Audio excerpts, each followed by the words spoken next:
Hi, welcome back to another episode. I hope you're fine and doing well. So I recently bought this iPad from Apple Store in Dubai. Basically a relative of mine bought this iPad for me. I haven't visited any country yet.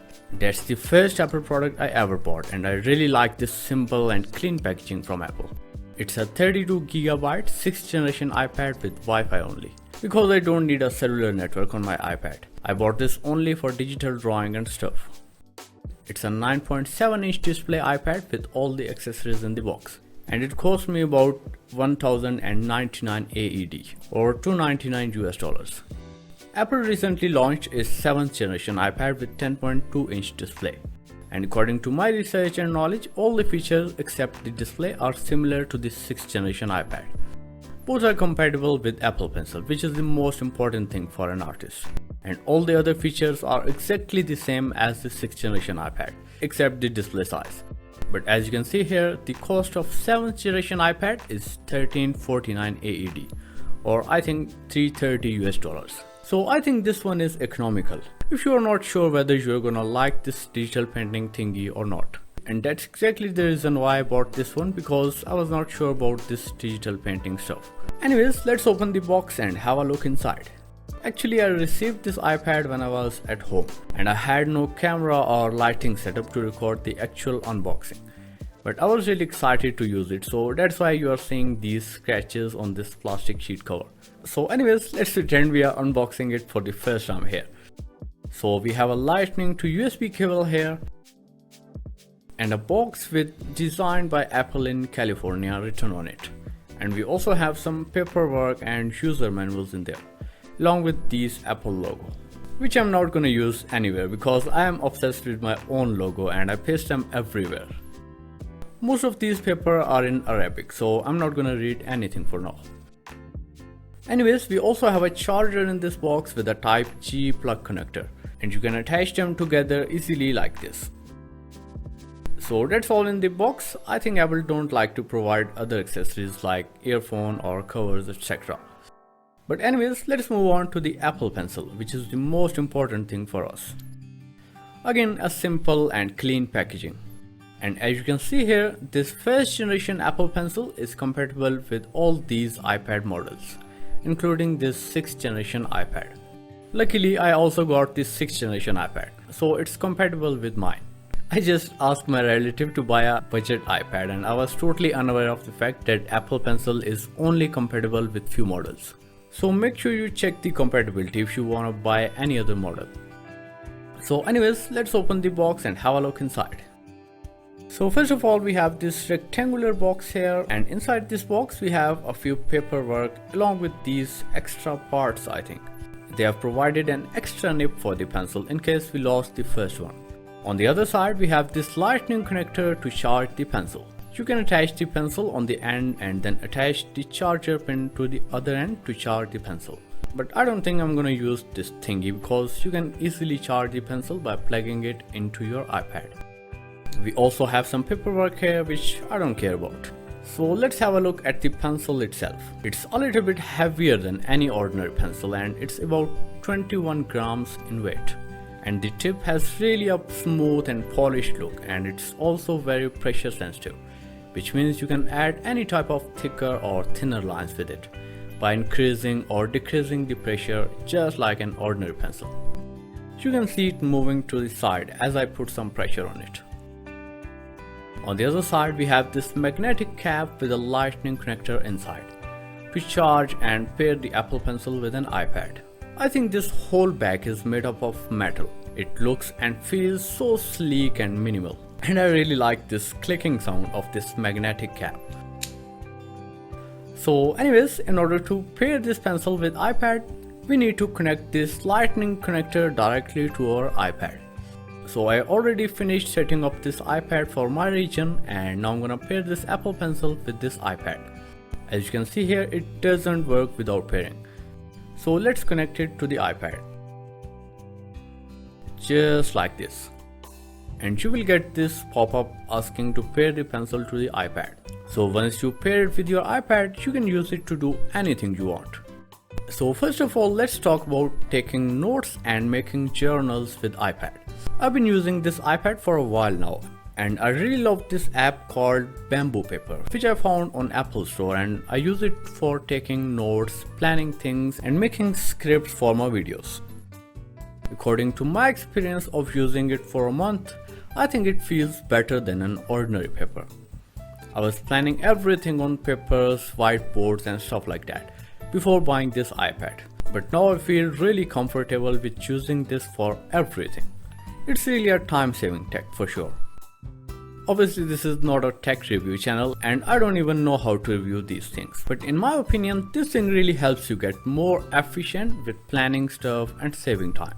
iPad has a built-in app called Notes for making notes obviously. But I like this specific app because it's simple and most importantly it has a feature of organizing your notes in the form of a notebook, which really helps me in so many ways. So anyways, let's jump to this Procreate app and explore its features. First of all, we have these three options here: select, import and photo. Import button is used to import Procreate files etc. of other artworks and stuff.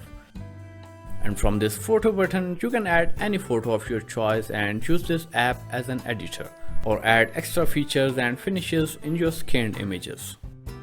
And with this plus sign, you can create a blank canvas of your desired size and get started with your artwork.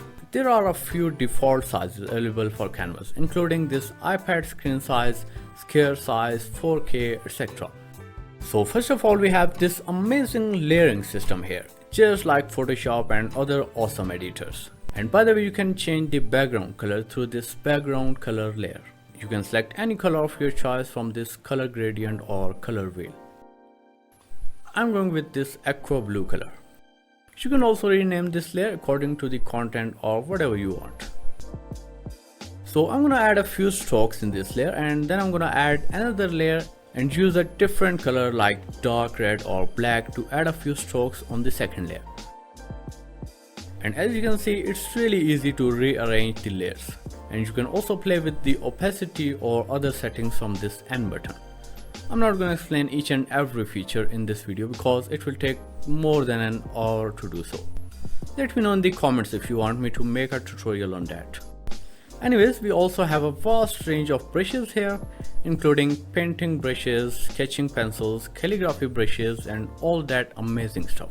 And you can also import new brushes into this brush tray if you want. Another cool feature here is this smudge tool, which you can use to smudge two or more colors together and make a gradient in between them. And you can also switch between different types of smudge brushes.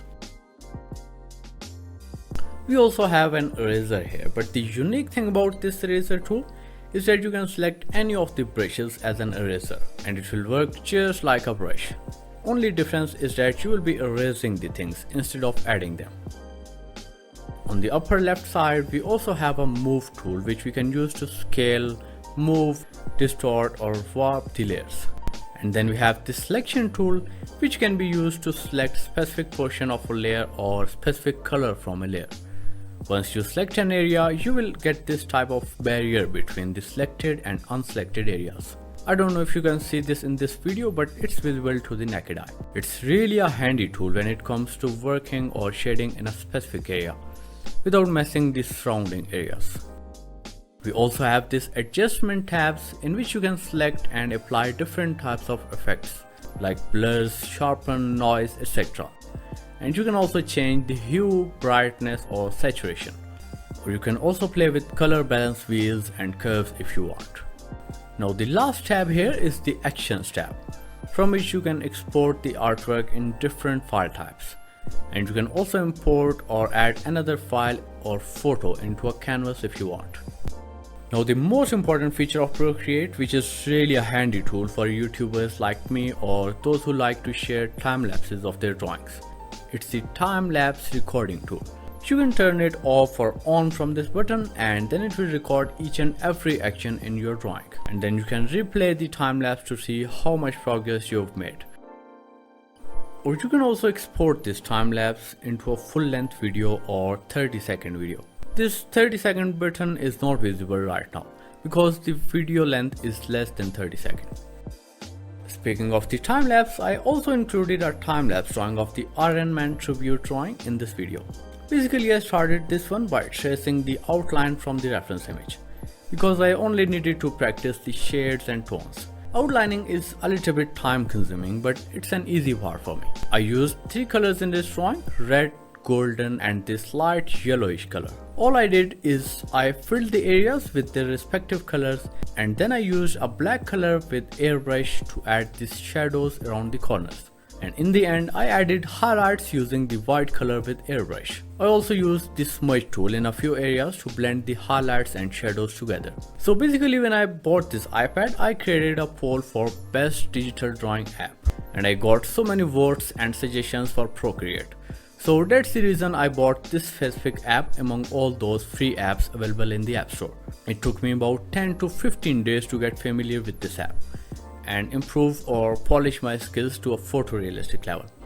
But obviously it was worth investing some time in, because I'm really in love with this digital drawing stuff now. You can visit my Instagram profile to see the previous drawings I did on this iPad. Special thanks to these amazing souls and all of my awesome patrons for their support. They are playing an important role in my life since I started my Patreon account. And just because of these people, I was able to give time to my first beginner to advanced sketching course, which will be available very soon.